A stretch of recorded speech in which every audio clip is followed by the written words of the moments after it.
The Silent War: How Class Shaped Equatorial Guinea's Colonial Nightmare and Independence Struggle.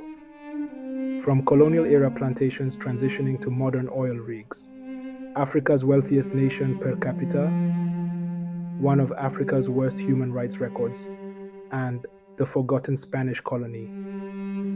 Beneath the veneer of oil wealth and skyscrapers lies a history soaked in blood and cocoa beans. This is the story of how Equatorial Guinea, Spain's last African colony, fought for freedom, only to exchange colonial masters for homegrown dictators. But tonight we uncover the hidden heroes, the women, youth, and workers whose resistance was written in whispers.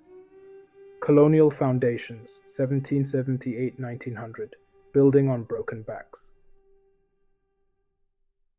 When Spain claimed Equatorial Guinea in 1778 through the Treaty of El Pardo, they weren't seeking land, they sought human currency. The island of Bioko became a slave trading hub, where indigenous Bubi people resisted colonization through strategic withdrawal into mountainous forests.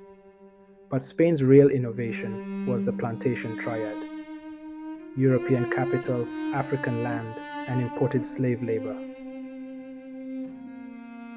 The colonial class structure: elites, Spanish officials and Fernandinos, Creole planters; middle missionaries, skilled African laborers; base, enslaved Bubis, mainland Fang, and contract workers.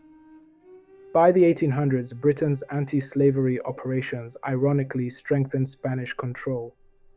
As Britain used Bioko as a naval base, they left behind a legacy of Creole-speaking Sierra Leoneans, who became the Fernandinos, a privileged Creole class managing plantations for absentee Spanish owners.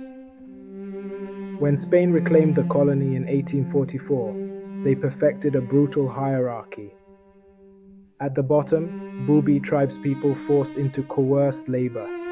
At the top, Spanish landlords sipping chocolate made from their suffering.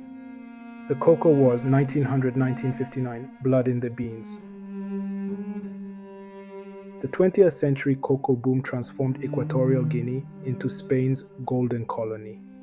By 1960, it produced 2.85 million tons of cocoa, but this wealth flowed directly to Barcelona banks. The secret? A revolving door of exploited labor. Labor hierarchy of oppression. Spanish planters owned 80% of plantations by 1940. Fernandino overseers managed daily operations. Contract workers, 20,000 Nigerians smuggled by canoe by 1942. Bubi women, forced into field labor after Spanish land theft destroyed subsistence farming. Women faced dual exploitation, as laborers under the tropical sun and as reproductive machines breeding the next generation of workers. Spanish missionaries actively dismantled matrilineal traditions, pushing Catholic patriarchy. Yet in the shadows, women resisted, preserving Bubi spiritual practices through the Abira festival, which cleansed communities of colonial trauma. The 1950s ignited class consciousness. Educated youth returning from Spain brought Marxist ideas, while plantation workers organized Africa's first coordinated agricultural strikes.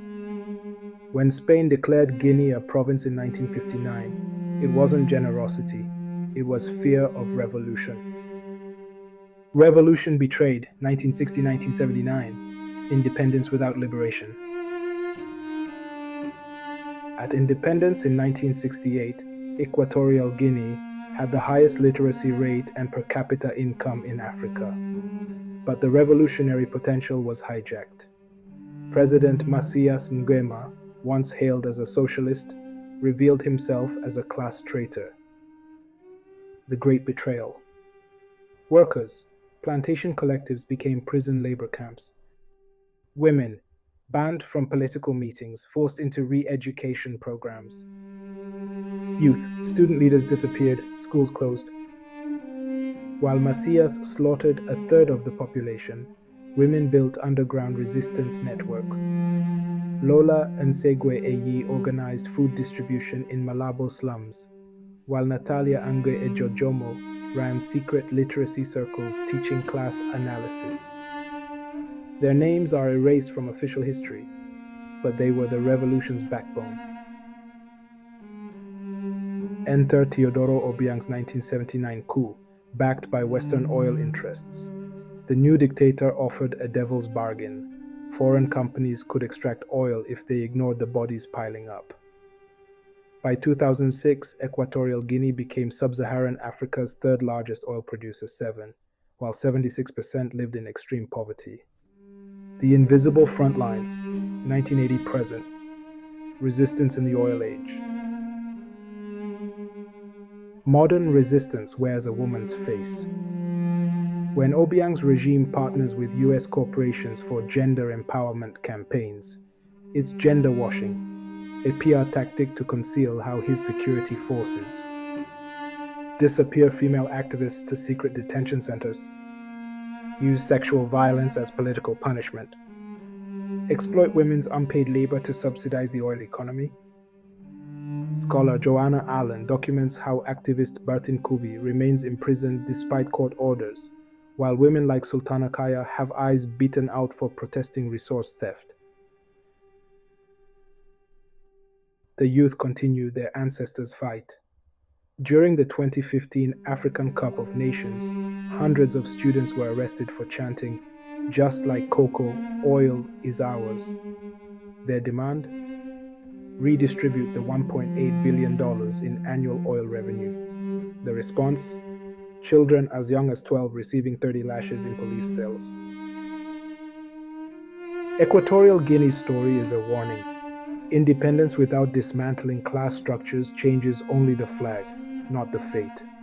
But in the women's subsistence networks, the youth's protest chants, and the workers' strikes, true liberation brews.